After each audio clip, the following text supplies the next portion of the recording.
Marketers everywhere are struggling to find ways to break into new theaters, new regions, and new markets. And webinars are the perfect way to do that. At On24, we do this all the time. And to help me unlock these secrets, I've got the Director of APAC Marketing for On24, Tim Johnston. Thanks for having me, Mark. And I've got the Director of EMEA Marketing for On24, Ben Cooper. Hi, Mark. Thanks for the invite. Great to be here today. Okay, Tim, let's start with you. You are about as far away as someone can be from their corporate location. What are some of the challenges that you have at running a field marketing team and being so far away from corporate? How do you deal with that, and what are some of the challenges that presents to you? Yeah, a great question. I think there's a number of challenges that come to mind. Firstly, most field marketing teams are operating on pretty lean resources, right? We've got small teams. I mean, I look at myself here. It was largely me for a long time. We've added a second headcount here, but it's still pretty lean. And budgets, they're probably a drop in the ocean compared to most corporate budgets. So that can be a challenge. But at the same time, I think it forces us to be smarter marketers and spend more efficiently and focus on the programs that are going to have the most impact. I think, secondly, big challenge is the one-size-fits-all approach doesn't necessarily work. So a lot of times we can't just take the US content and roll it off the shelf here. There's translation requirements that can be costly and timely. There's a number of cultural differences as well. And particularly, you've got to be sensitive to the market receptivity to foreign accents. So Ben, do you have similar challenges as well? Thanks, Mark. I would say a lot of the challenges are very similar. As a global company like Tim, in EMEA, we have tighter resources, tighter budgets.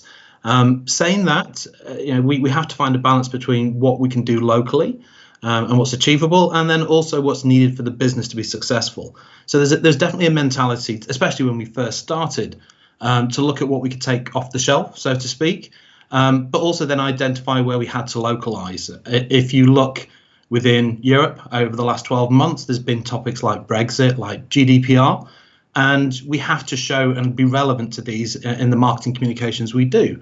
So that you do need to find that balance. Otherwise, you really can risk losing the local relevance and credibility. Okay, Tim, so let's talk a little bit about webinars. I know that to a certain degree, there's a lot of corporate webinars that certainly get created, but you also create some of your own webinars that are regionalized. How do you make the choice between when you're going to leverage corporate content and when you need to create your own? What is the mix and what goes into that decision? Yeah, so I guess here in Asia Pacific for On24, we're still in our infancy here. Like I mentioned, we've got lean teams and limited resources available. I'd say the split between corporate webinars and locally produced is probably sitting around 70% corporate and 30% local. And that's for the reasons that we're still operating and targeting largely English-speaking countries, and we can get away with rerunning a lot of the US content, some great thought leadership pieces. Where we start to get a little bit more specific and generate local content is where we start looking at developing local demonstrations, product demonstrations. We also look to run webinars where we highlight some of our local customers, and this is where we decide to focus our efforts, where there's going to be the most impact by having a local voice. And Ben, in EMEA, I know that you guys are taking corporate webinar content and repurposing it actually in a lot of different ways. Maybe you could give some examples of how you're taking that content in either recreating it or rerunning it or using it in different and creative ways. Absolutely. So really for us, it's about the idea of simulated live webinars. So a simulated live webinar is where we take something that's previously been delivered and we deliver it again effectively, but it's pre-recorded and we have a team of people who can answer the question and answers that come through, so that if there's any questions that are very relevant to the local market, there's people there who know the answers and who can actually present them in a way that is really, really hyper targeted to that territory. The big plus of this as well is that it means that because it's a pre-recorded event, you can put subtitles on there. You can add local language assets, so you can translate white papers, case studies. You can change the language of the console. You could add in local language videos. So the experience is actually very targeted. And although we have an advantage that English is a business language, it's naive to assume that everybody speaks fluent English, especially when you have so many languages within Europe. So using subtitles, using local speakers to manage the Q&As is really, really powerful. There are situations where the content actually justifies us going that step further, and we will use a local speaker. It's actually quite an interesting point, because you find yourself thinking, as a marketer, can I do this content in Germany? But actually, we don't have to be marketers delivering this content. We have salespeople, we have CSMs, who are very, very knowledgeable on webinars, where certain content, they're the right people to re-deliver it for us. Additionally, when you have so much strong content that we can use globally, both in head office, both from the APAC team, it gives you an opportunity to collate that into a really compelling story for people. So we often produce something called a gateway, where we take assets from all over the globe and use this as a way for people to digest their content at a pace that suits them. It can be webinars, it can be video highlights, it can be PDFs. The benefit for this, though, is that it means that, from my perspective, it's a great lead nurture model. People can digest the content they want, when they need, how they need it.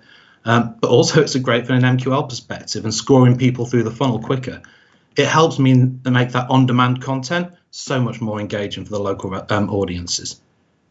All right, Tim, let's come back to you. You're in APAC. There are certainly a lot of regions with a lot of different languages. I know that we're reaching out to some, but I also know that you support a lot of On24 customers that are reaching out into many, many different languages. How do you and how do some of your customers address that? How are you dealing with that in your localized webinars? Yeah, absolutely. It's a big challenge and can be a heavy lift depending which way you go. But essentially, I see two different approaches for this. The first being that where field marketing teams do have local talent available in those markets that they're trying to break into or trying to present content to, you have a local presenter deliver that content. It might originate from the US or another region, but you can have people replay that content, and that can be just as effective as running it the original time. The second time, now that is a bit of a heavy lift, and it is very resource heavy to do that, and it's dependent on your resources available. But the other approach that I see often used by our customers out here is they run one regional event. They take the recording of that event, cut it up, and translate it, apply some subtitles for the relevant markets, and then roll it out either as a semi-live event in those markets or as an on-demand push. All right, Ben, I'm going to give you the final word on this. Do you have any advice, tips, or best practices for your fellow field marketers or for the corporate teams that are out there trying to help them? I think my single biggest piece of advice would be, don't plan for a webinar, plan for a webinar program. If you can plan 3 months ahead, or even as far as 6 months ahead, it gives visibility, both for your team and your colleagues globally, but also for you and your audience. The benefit of having that forward plan is that it means that the people who've delivered similar content globally can see what you're doing, can provide assets, hints, tips, and support your execution.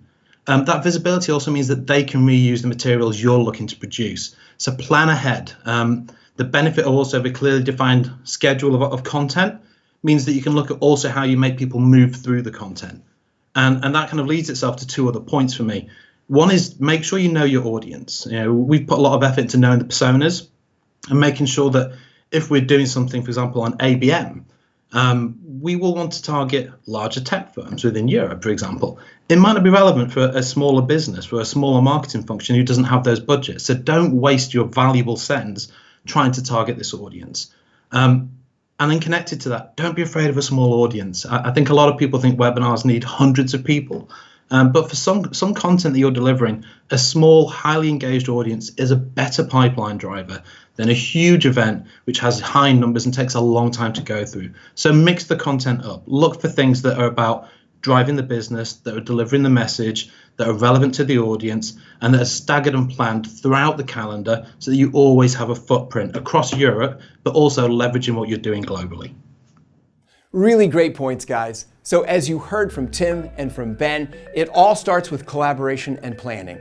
Make sure that you're using a nice mix of corporate webinars that you're repurposing in lots of different ways, and then of course creating regional specific webinars in local languages with local voices. Can we break into new markets? Absolutely. And one of the best ways to do it is webinars.